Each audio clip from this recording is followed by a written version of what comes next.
7 Republican primary candidates, not named Donald Trump, debated Wednesday night in the Reagan Library in California. There were some interesting policy questions, plenty of infighting, and basically no signs that any of these folks can surge to overtake the former president and win the primary. The Political Pulse Show is sponsored by Beer Club. Are you tired of searching high and low for the perfect brew? Well, look no further, because I have an incredible solution for you. Introducing the Original Craft Beer Club, the ultimate beer experience delivered right to your doorstep. As a member, you'll receive a carefully curated selection of handcrafted beers every month, directly from independent breweries across the country. Imagine the excitement of discovering limited releases, seasonal favorites, and unique collaborations, all expertly chosen by the Original Craft Beer Club team.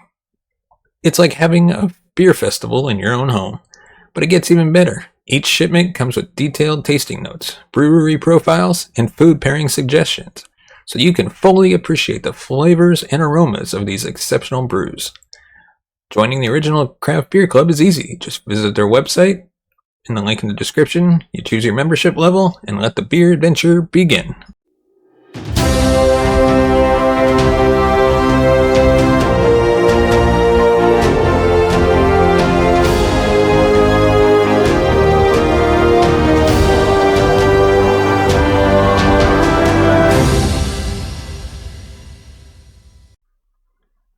This week on the Political Pulse Show, we dive into the impending government shutdown, as well as some of the latest headlines from around the Capitol, and of course, our breakdown of last night's debate. But before we do that, I'd like to remind you can find us on Facebook, Twitter, Instagram, and TikTok. Just search the Political Pulse Show. As we navigate the intricate political dialogues and debates that continue to shape the nation, conversations surrounding government shutdowns, abortion rights, and the forthcoming general election, surface is paramount. In examining the interconnectedness of these subjects, we explore the varying perspectives, revealing the far-reaching implications, the real-world impact of the policies and decisions forged in the heated political atmosphere. When we consider the government shutdown, it's crucial to reflect on their tangible repercussions. The federal government stands as the nation's largest employer, meaning any such shutdowns ripple throughout the country, affecting countless lives and disrupting various sectors. Conversations with senators like Lisa Murkowski and Mike Simpson expose the depth of these impacts, from halting of crab fishermen activities in Alaska to the financial struggles of federal firefighters amid devastating seasons. Despite the severe consequences, some lawmakers, especially the newer ones, may overlook the real-world effects, treating shutdowns more as political maneuvers than life-altering events. However, the differing perceptions among lawmakers underscore the multifaceted challenges present, necessitating a more in-depth comprehension of the interplay between political decisions and their real-world ramifications. Abortion rights remain a central focus in political discourse, with the Republican primary witnessing distinct conversations and differing strategies. With the general consensus associating the discussion on abortion with Republicans' cost in midterms, there has been a cautious approach to the topic. Candidates like Donald Trump have been maneuvering the contentious territory carefully, celebrating previous victories while maintaining an ambiguous state on specifics, recognizing the potential fallout of any decisiveness on this polarizing issue. The variance in the strategies, coupled with a careful balancing act to not alienate voters, showcases the intricate dynamics within the Republican primary, with candidates vying to differentiate while avoiding pitfalls that could harm their general election prospects. On the other side, President Biden and Democrats have been subtly aligning their strategies, laying the groundwork for more direct confrontations. Although Biden has been circumspect in his approach towards Trump, he's beginning to outline a more confrontational stance in private events, hinting at a possible shift in strategies as the campaign season approaches. Moreover, indirect attacks from the Biden-Harris campaign are seen in their digital ad strategies, highlighting Republican positions on abortions around Trump's speeches. This unveils the Democrats' readiness to elevate the dialogue on reproductive rights in the upcoming 2024 elections. The divergent focuses of Republican and Democrats are particularly evident in the Virginia State House races, serving as a precursor to the themes likely to be prominent in the 2024 general election.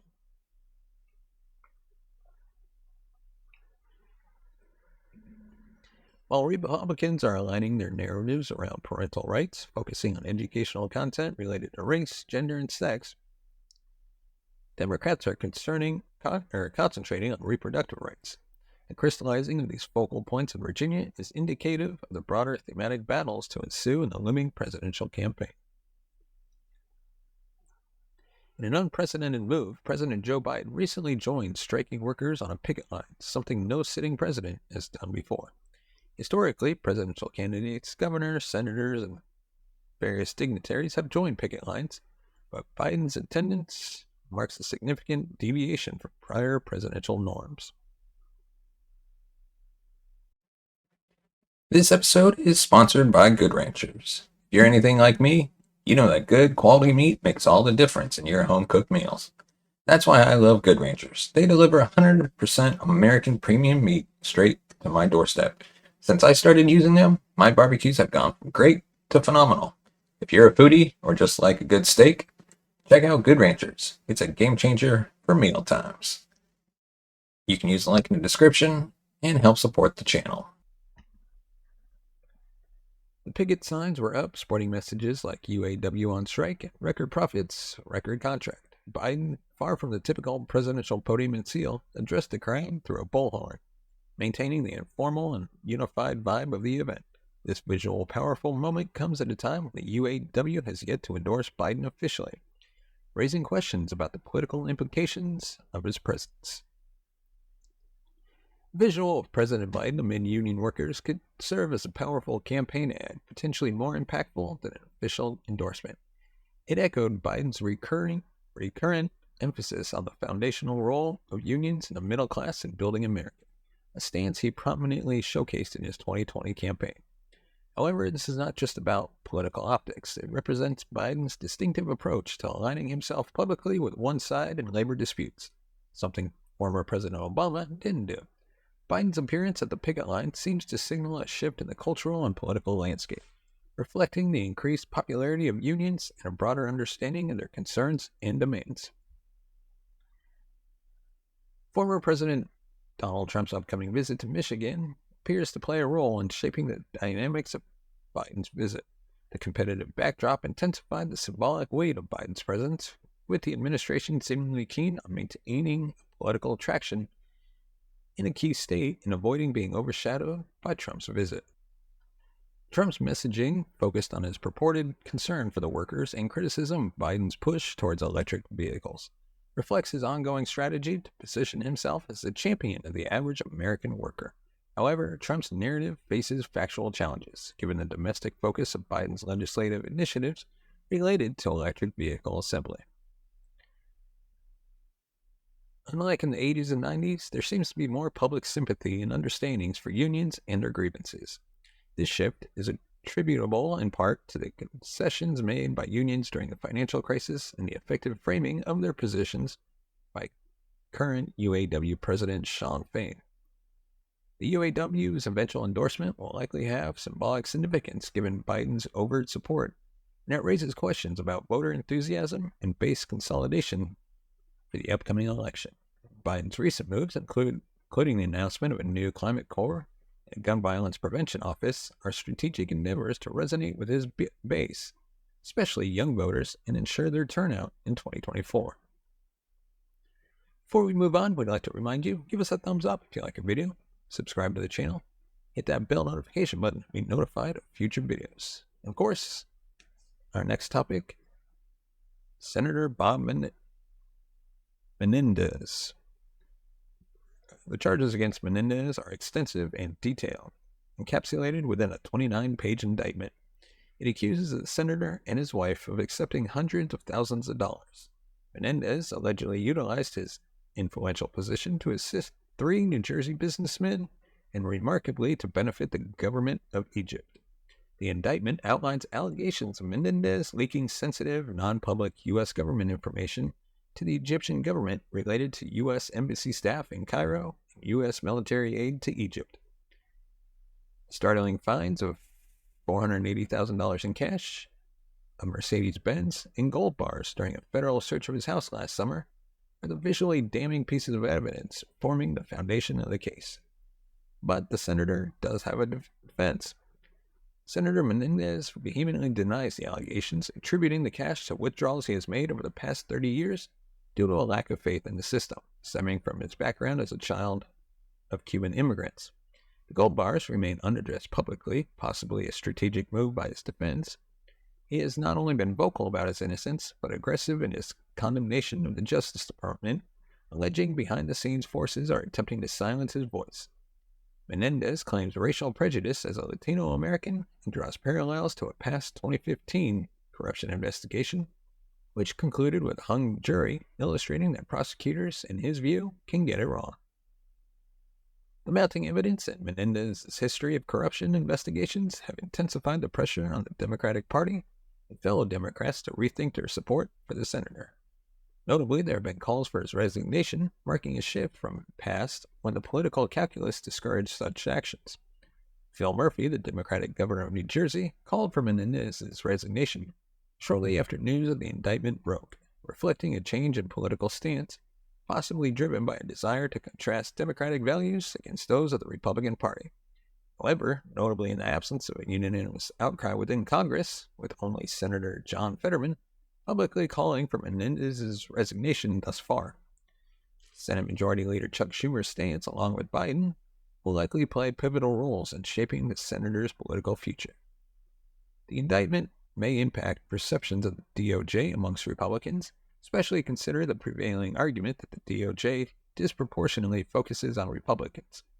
However, skepticism persists as Republicans may view the case against Menendez as insufficient to establish the DOJ's even-handedness.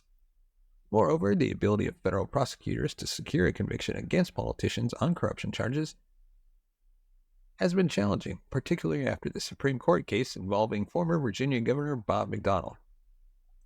The court's decision in that case raised the bar for defining an official act, making it harder to prove quid pro quo. And now on to the second Republican primary debate. The second Republican primary debate unfolded on the Fox Business Network, oscillating between chaos and substantive policy discussions. The stage saw a handful of candidates, with North Dakota Governor Doug Burgum, former New Jersey Governor Chris Christie, former South Carolina Governor Nikki Haley, former Vice President Mike Pence, businessman Vivek Ramaswamy, and Florida Governor Ron DeSantis, and South Carolina Senator Tim Scott, all vying for attention, while the dominant frontrunner, Donald Trump, remained absent. Despite his physical absence, Trump's shadow loomed large over the debate, a symbol of his profound influence within the party.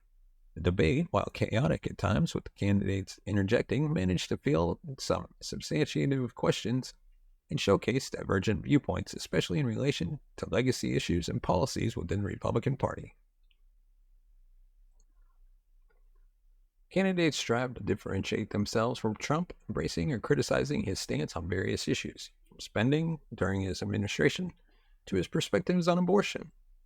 Chris Christie emerged as the only candidate overtly focused on defeating Trump. He coined a new nickname for Trump, labeling him Donald Duck, underlining his opinion that Trump has been avoiding significant issues and debates.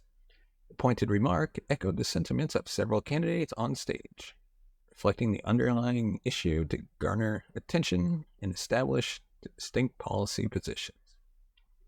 The debate took an unexpected turn towards several topics that seemed to diverge from traditional Republican ideals, from supporting union workers to addressing gender-affirming care.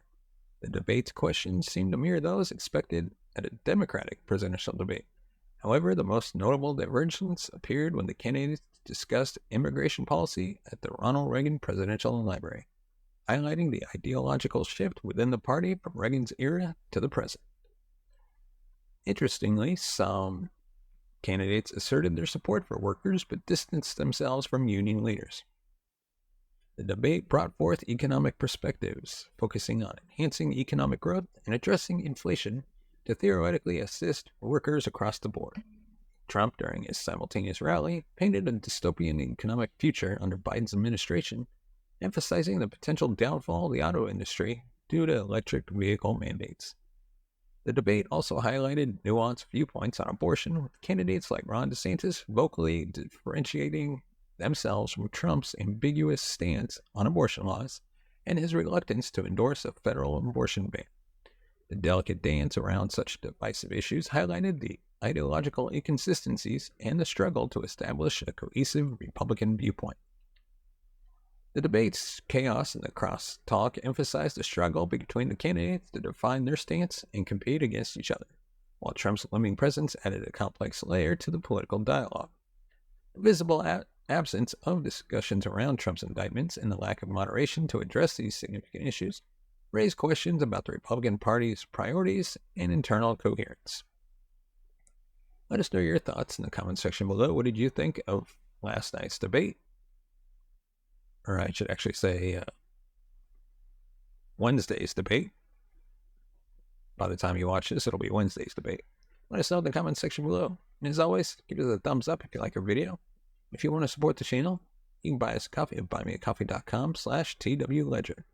When you support the channel and buy me a coffee, you help us upgrade our equipment, bring new hosts, be able to pay them, and eventually take the show on the road. We'd love to do a live stream from the Republican convention or the Democrat convention or any debates across the country or other major political events. And with your support, we can make that happen. So as always, thank you so much for your support, watching and listening, and we will see you next time.